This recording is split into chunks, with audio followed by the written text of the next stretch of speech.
She didn't recognize me when I walked into that graduation hall. Or maybe she did, and just decided I wasn't worth acknowledging.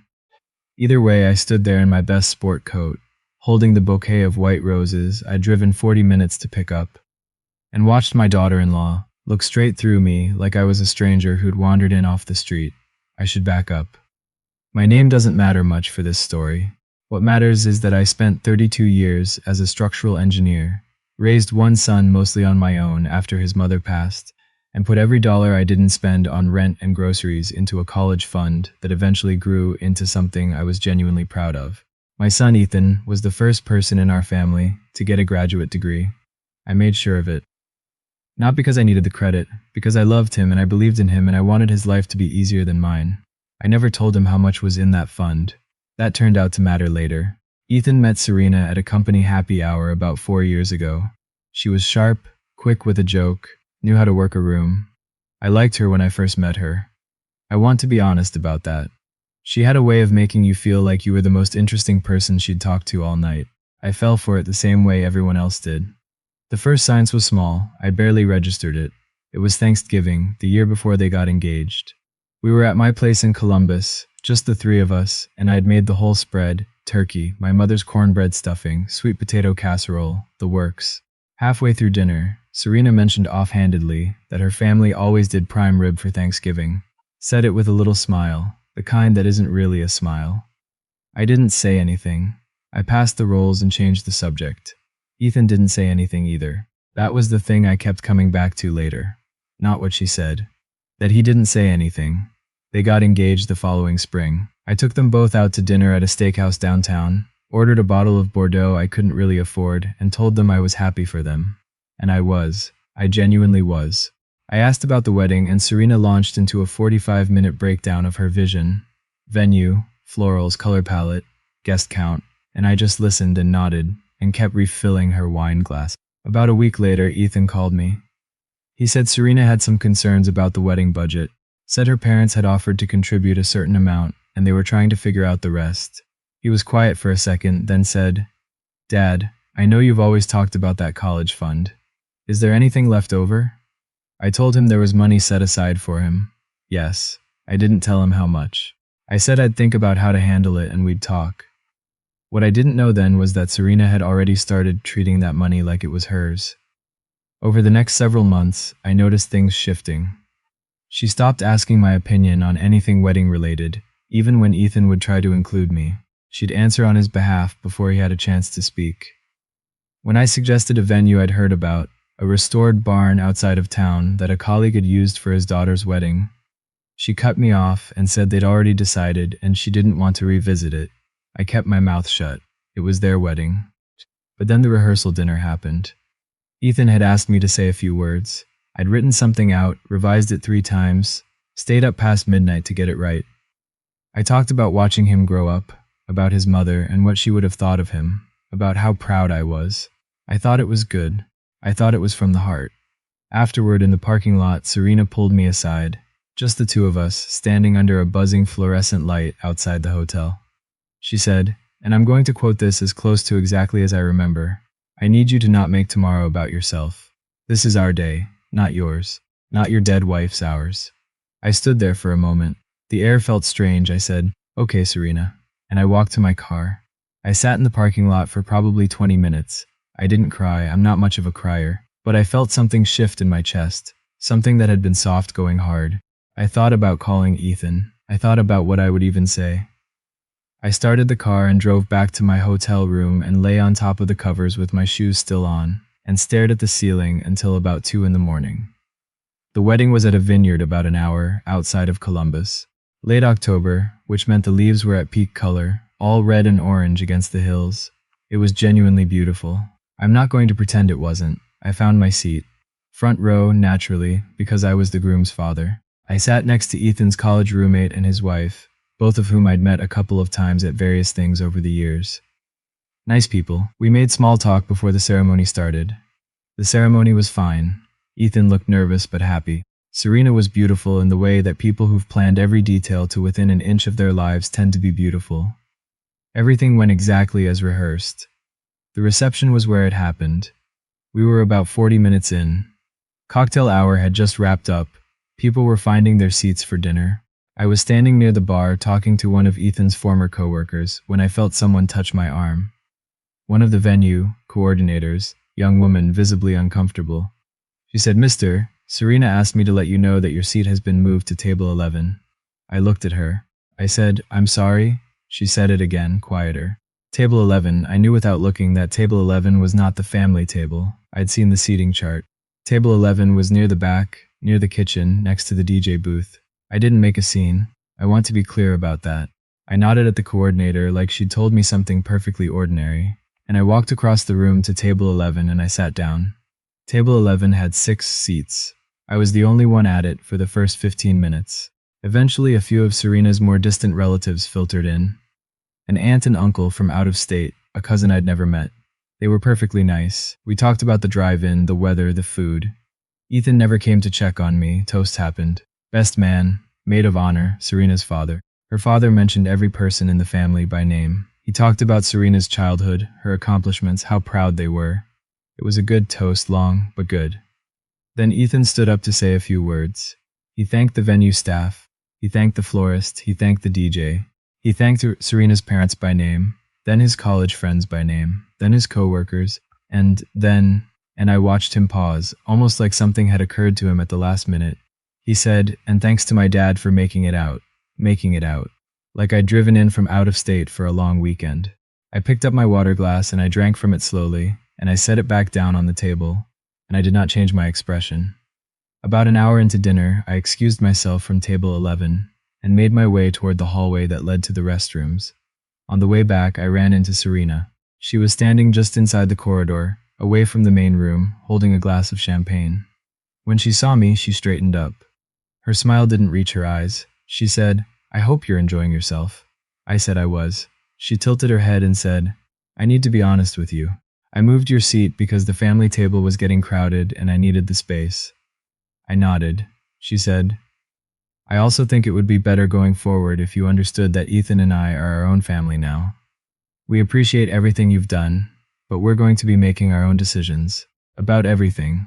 She said that last word with a particular kind of weight. About everything, I understood exactly what she meant. I said, "Understood, congratulations again, Serena." And I went back to table 11. I ate my dinner. I had a second glass of wine. I said goodbye to the aunt and uncle from out of state and told them it was nice to meet them. I found the venue coordinator on my way out and told her everything was lovely.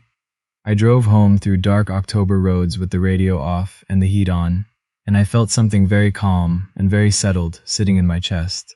Because here is the thing that Serena did not know. The fund I had built for Ethan, the one he'd referenced when he called me about the wedding budget, the one Serena had clearly already decided was part of their financial future, was not a simple savings account. It was a structured educational trust that I had set up with an attorney back when Ethan was in middle school. The trust had very specific terms. The money was designated for educational expenses, tuition, books, housing directly related to academic enrollment. Ethan had used a portion of it for his master's program, legitimately, exactly as intended. But the remaining amount, and there was a significant remaining amount, enough that Serena had clearly been factoring it into whatever plan she was making, was still in the trust. And the trust had one more provision that I had never mentioned to anyone, including Ethan. The trustee was me, and the trust dissolved back to me if the beneficiary did not meet the educational purpose requirement within 5 years of the last qualified withdrawal. That window was closing in 7 months. I did not call Ethan the next day. I did not call the day after that. I let a week go by, then 2. Ethan texted a few times. "Normal stuff, how are you? Thanks for coming. Hope you enjoyed it." I responded warmly. Asked about the honeymoon. Kept it easy. About 6 weeks after the wedding, Ethan called me on a Sunday afternoon. He said Serena had been talking to a financial advisor about their long-term planning, and they wanted to discuss the possibility of a gift from the trust. He was careful about the word gift. I could hear in his voice that he'd been coached on how to have this conversation. I listened to him lay the whole thing out.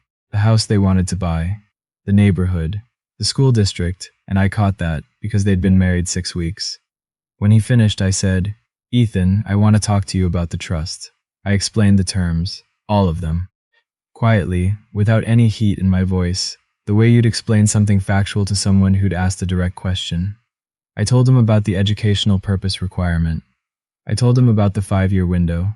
I told him that the window had already largely elapsed because his last qualified withdrawal had been almost 4 years ago when he finished his degree. There was a long pause. He said, "Dad, why didn't you ever tell me that?" I said, "Because it never came up before." Another pause. I heard him cover the phone and say something I couldn't make out. Serena's voice in the background, low and sharp. He came back on and said, "So what happens to it?" I said, "At the end of the term, if no qualifying withdrawal is made, the assets revert to the original trustee." He said, "That's you." I said, "That's me." The silence after that was the loudest thing I'd heard in years. I want to be careful here about something. I'm not telling this story because I think I won the situation, or because I want credit for being clever. I didn't set the trust up as a trap. I set it up 30 years ago because I was a single father trying to do right by his kid, and I didn't fully understand all the implications of the document I was signing. The provisions were the attorney's standard language. I only started thinking about them carefully after that night in the parking lot, when Serena told me not to mention my dead wife at her wedding. After that conversation, I did something I'd been putting off. I called the attorney who originally drafted the trust, and I scheduled a meeting. I reviewed every term. I asked specific questions about what could and couldn't be done with the remaining assets if the educational window lapsed. The attorney walked me through all of it, and then I sat with that information, and I did nothing with it for several months. I just waited. I let Ethan and Serena settle into their marriage. I answered their texts. I showed up for dinner once in November, once in January. I was pleasant. I brought wine. I asked about their jobs. Serena was cordial, in the way a person is cordial when they're confident they hold all the cards. That was her mistake, assuming she knew which cards were in whose hand. In February, I got a call from an old colleague who runs a small civil engineering firm in the Pacific Northwest. He'd been trying to hire someone with my background for about a year and had finally decided to reach out directly. He asked if I'd be open to a conversation. I was. We talked for about 3 hours over 2 phone calls.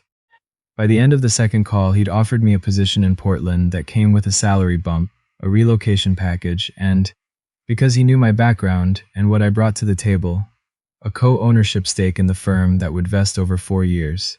I thought about it for exactly 9 days. On the 10th day, I called him back and said yes. I told Ethan 2 weeks later, over coffee at a diner we'd been going to since he was in high school. I told him about the job, the city, the opportunity. I told him I was excited. I told him I thought it was the right move. He was quiet for a moment, then he said, "What about the trust?" I told him the term would lapse in about 3 months. I told him I had consulted with the attorney about my options. I told him that the assets, when they reverted to me, would be used in part to facilitate the move and investment in the firm.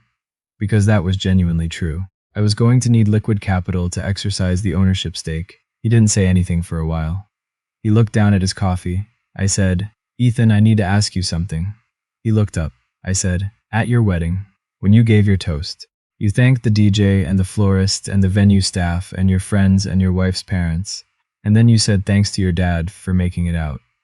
I paused. "I drove 40 minutes to bring white roses to your graduation. I missed 1 vacation in 32 years because you had a baseball tournament.